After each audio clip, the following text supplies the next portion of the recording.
What's up everyone, MK Tom Brady here. In this video I want to go over an armor break setup that I've been using. It works against most of the armor attacks in the game. I don't have a setup as of yet that works against them all, but this can be quite effective against most of the cast if they're waking up with armor here.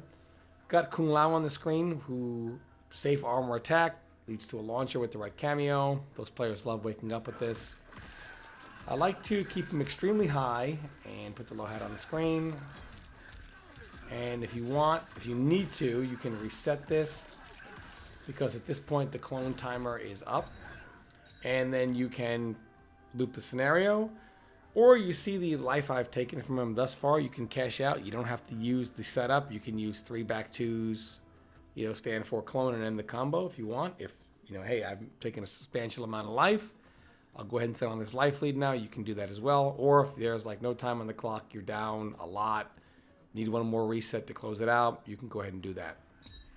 Keep in mind, besides the armor break, you do have a pseudo hard to blockable coming out as well.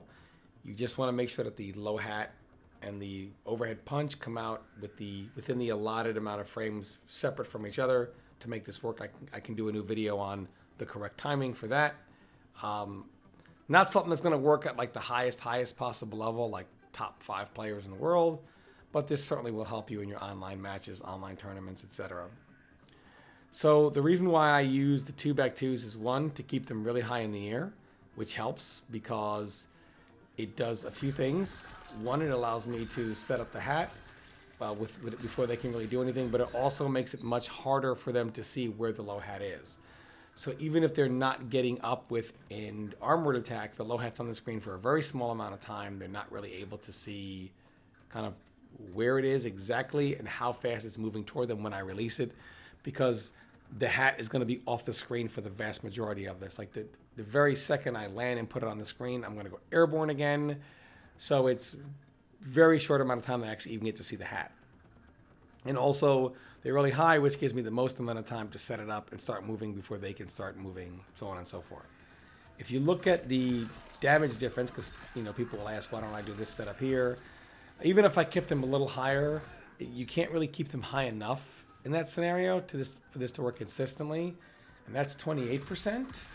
And this setup right here is 27%.